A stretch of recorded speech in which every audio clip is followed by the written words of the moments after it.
Fala minha gente, tudo certo? Vamos nessa então repercutir o pós-jogo gremista e nesse vídeo aqui falar sobre o que os jogadores e até o Filipão disseram no bastidor da Arena no jogo contra o Vasco. Antes, a missão de todo gremista é vir aqui ó, na KTO, colocar, deixa eu ver aqui ó, Corinthians e São Paulo. Hoje tem que torcer no máximo pro empate. Eu já fiz uma aposta colocando o Corinthians vencedor da partida. O São Paulo não é uma boa, tá? O empate também serve. Deixa eu ver se tem alguma coisa no Odão aqui pra gente. Tá, o São Paulo vencendo, o Luciano pra marcar. Ó, vai ter... Cara, olha só. Esse aqui é o jogo interessante, ó. É um jogo que a gente vai ter que ver pra secar, pra ver se dá no máximo um empate ao São Paulo, no máximo empate ao Corinthians. O São Paulo complicaria um pouco a situação do Grêmio, deixaria mais longe a vaga pro G8, pode até virar G9, enfim. Mas aqui, ó, Corinthians e São Paulo. Total de gols no primeiro tempo, 2. Total de escanteios no primeiro tempo, 5. Pô, 5 escanteios e 2 gols, tá pagando 7. Bota 5 aqui, que tu pode tirar 35 na moral, sem torcer pra ninguém. Só pra ter 2 gols e só pra ter 5 escanteios. Olha aí, é o Odão da KTO, que tu pode fazer pra brincar e pra se divertir. Se quiser, pra dar mais graça pra um jogo que a gente vai ter que ver, pra que o Grêmio possa sonhar com pré-Libertadores, na descrição ou no primeiro comentário.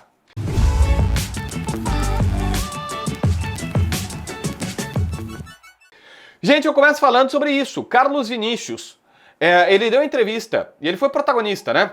O Carlos Vinícius, ele falou abertamente que eles pensam em pré-Libertadores, que eles estão olhando para cima da tabela. Eles estão olhando para cima da tabela. Ele foi o primeiro jogador que falou abertamente lá atrás e agora confirmou. O Grêmio tá sonhando com pré-Libertadores. Pode abrir G9 se o Galo for campeão da Sul-Americana. Então assim, gente, tem como. Hoje o Grêmio tá a 2 pontos, pode terminar a rodada a 3. Dependendo do resultado ali, tá? Mas quem sabe, terminou a 5. Bom, nas 4 últimas rodadas, aí é mais difícil, mas ainda tem como. O Carlos Vinícius que confirmou ter sido procurado outras 2 vezes pelo Grêmio, quando o Renato era o treinador. Lembra que o Grêmio, na época, queria o Rodrigo Muniz, que joga muito esse Flamengo, centroavante do Fulham, aí não deu, aí o Grêmio tentou o Carlos Vinícius, eles, cara, acabou não acontecendo, as coisas não deram certo, mas agora veio. E ele sabe que chegou aqui com desconfiança, porque ele entende que o futebol hoje em dia é baseado em estatística.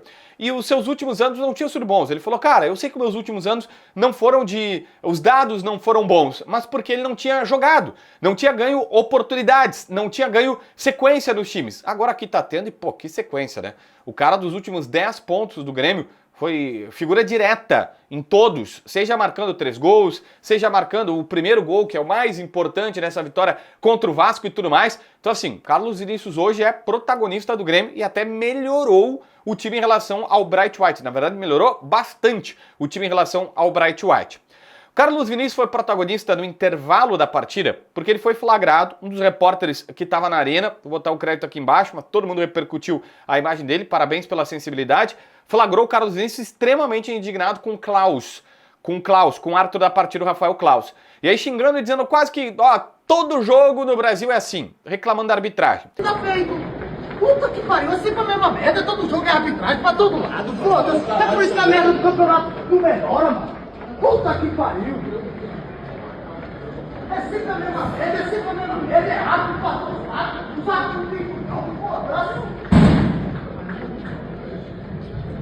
Depois, o Carlos Vinícius foi para a entrevista dizendo ele é um ser humano, ele pode errar e tudo mais. O Mano elogiou o Klaus. Eu não sei se por uma questão de política da vizinhança, mas elogiou o Klaus. Mas o Grêmio deu uma reclamada sobre isso.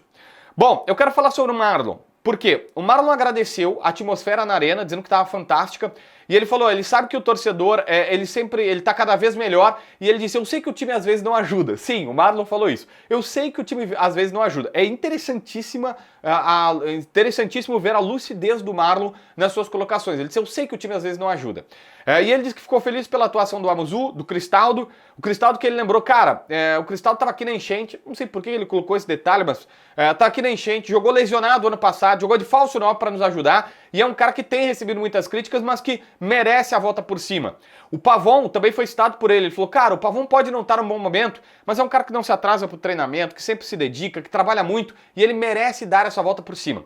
O Marlon é claramente um líder desse elenco. O Marlon, ele se posiciona como um cara diferente pro elenco do Grêmio.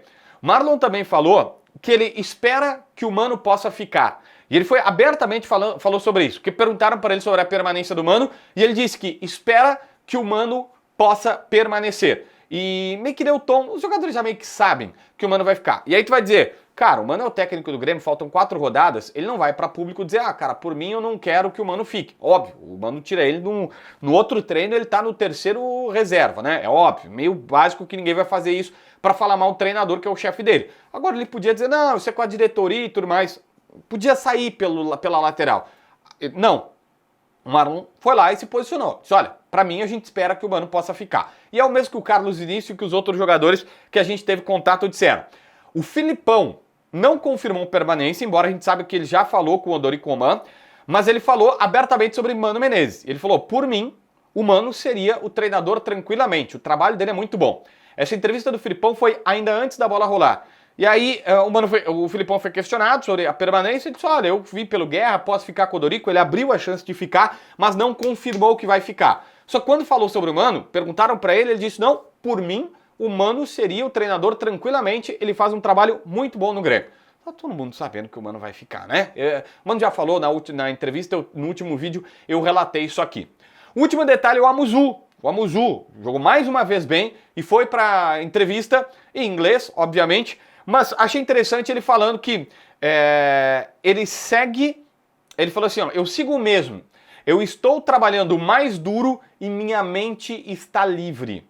Então se você está livre na sua mente, eu acho que o resto dá certo. Eu fiquei tentando entender assim, o que seria a minha mente está livre. Eu acho que ele quer dizer que ele está leve, que ele está bem. Eu acho que ele quer dizer que ele está, sabe assim, ó, eu tô bem. E se tu tá bem, sabe, se a tua mente tá boa, o resto dará certo, como ele disse. É a interpretação que eu faço do que disse o Amuzu ontem no vestiário gremista. Tá bom? Se inscreve no canal, assina a notificação, deixa teu like, comenta aqui embaixo para ver mais vídeos.